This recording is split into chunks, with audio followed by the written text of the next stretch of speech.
Soke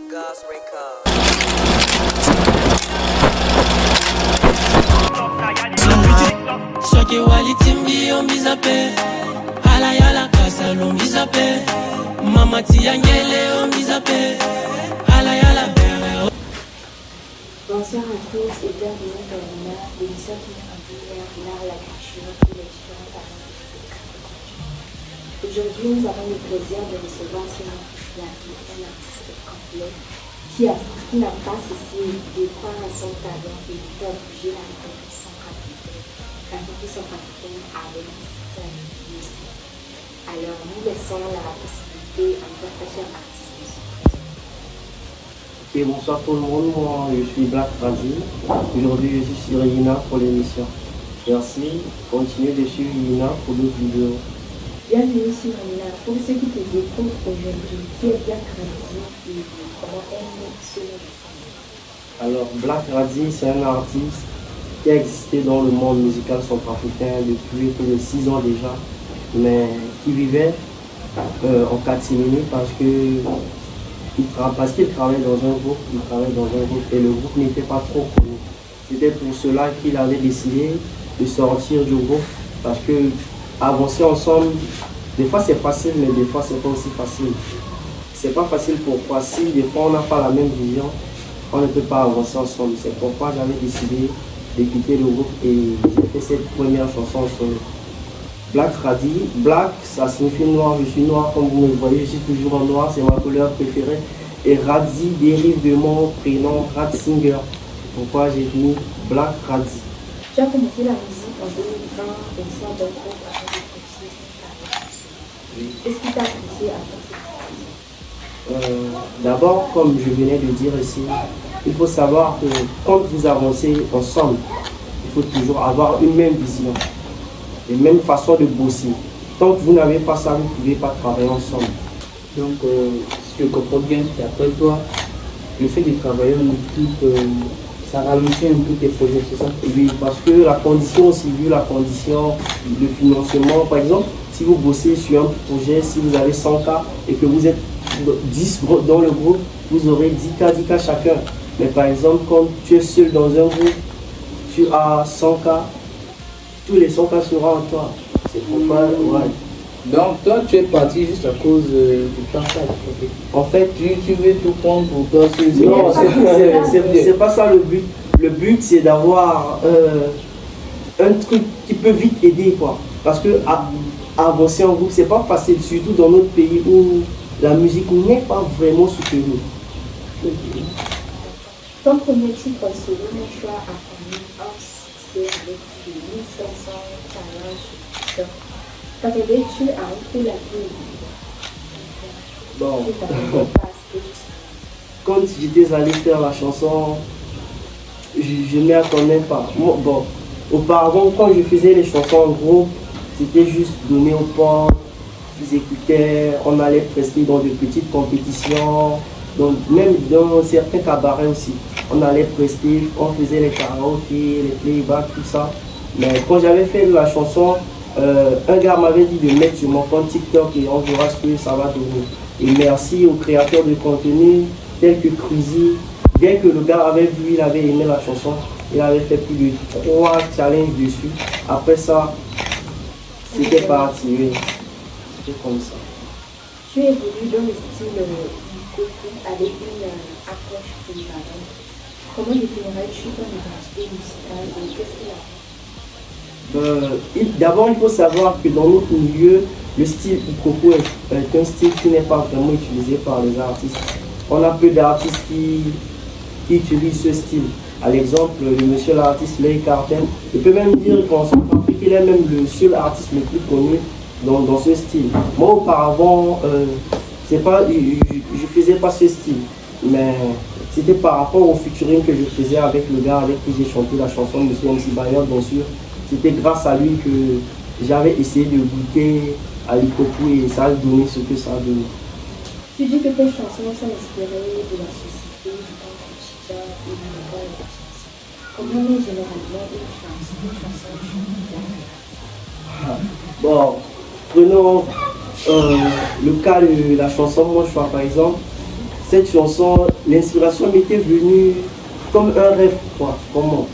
Parce que ce jour-là, j'avais rencontré des gens en train de se disputer, un couple précisément. Le jour-là, ma maman m'avait envoyé pour aller puiser de l'eau. Et j'avais rencontré un couple en train de se disputer. Et juste parce que la famille de l'homme ne voulait pas de la femme. C'était comme ça que j'avais dit. Le gars disait que cette femme, c'est mon choix. Même si vous faites quoi, c'est elle que je vais aimer. C'était comme ça que j'avais entendu. Je dis, bon, comme c'est la société qui m'inspire, j'allais essayer de composer quelque chose. Et quand j'avais composé, arrivé au studio, le gars avec qui j'ai chanté, il m'avait dit, bon, on va essayer de modifier certaines choses. Voilà, c'était comme ça. Et c'est quoi ton projet de l'avenir? Genre, ta vision d'ici 5 ans, 3 ans?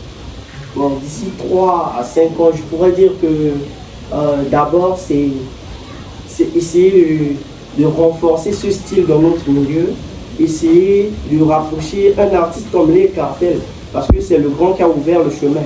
On va essayer de suivre ses pas et essayer d'atteindre le sommet. Pas vraiment le sommet, mais essayer d'avancer la musique, quoi. D'avancer la musique, parce que les grands artistes même disent toujours que dans la musique, il n'y a pas vraiment le sommet. Donc on va essayer de faire avancer plus haut que ce niveau d'aujourd'hui. Aujourd'hui, de nombreux jeunes rêvent de percer dans la vie. Selon toi, quelles sont les plus grandes difficultés qu'un artiste rencontre dans son quotidien? D'abord, il faut savoir que l'influence du quartier, de son entourage, des parents et même des fois des amis, ça, cet impact, c'est très difficile à éviter.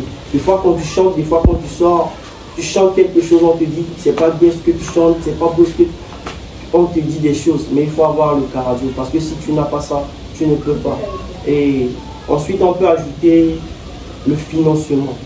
C'est un truc très difficile à faire dans notre milieu. Un jeune qui s'investit dans la musique. Prenons par exemple le cas de certains artistes en Côte d'Ivoire ou dans certains pays.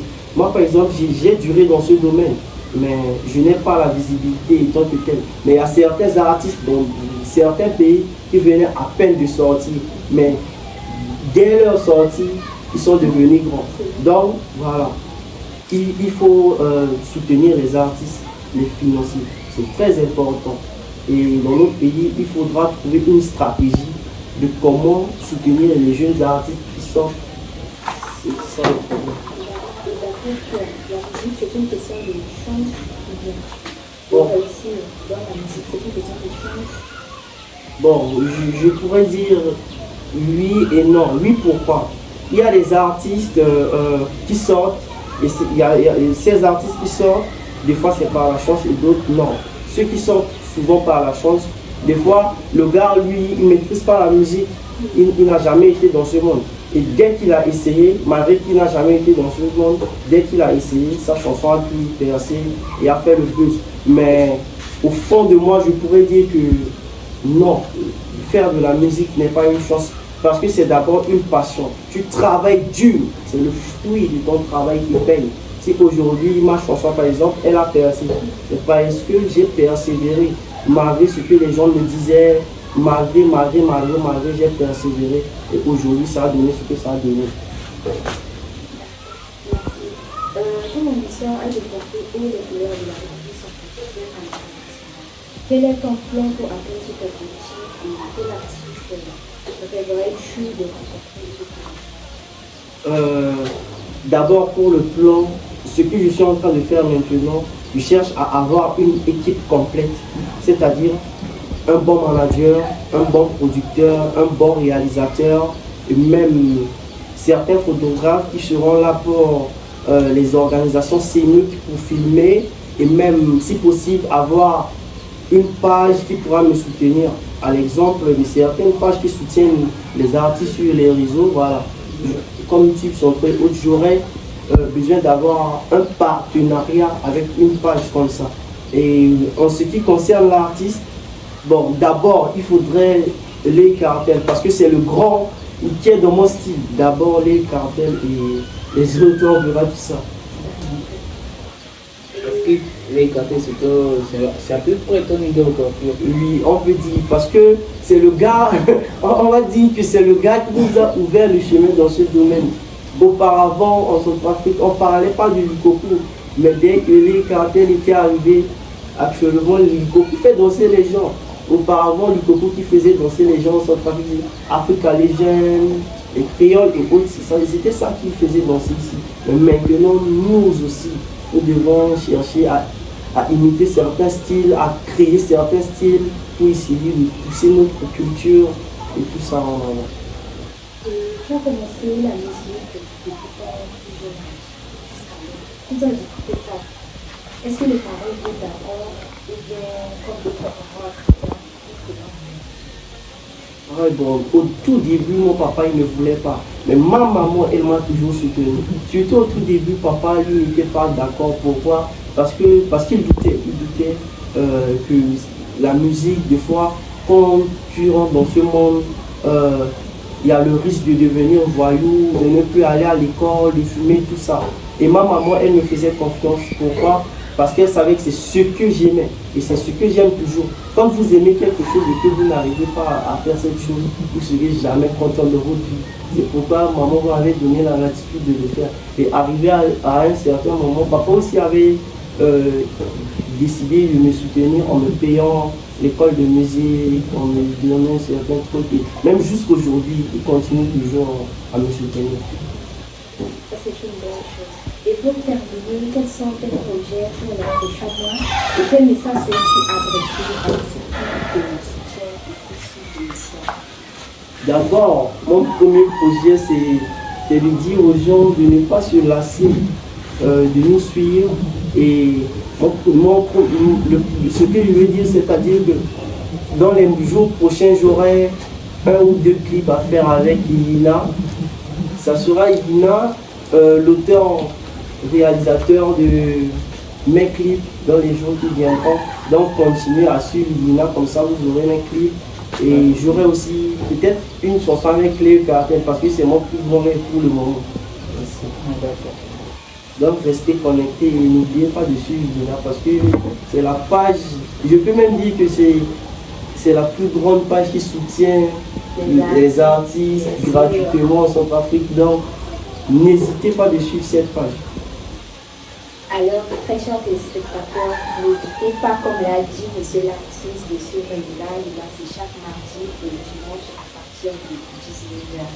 Merci à vous d'être toujours fidèles à votre antenne et à très bientôt pour de nouvelles épisodes sur Ciao.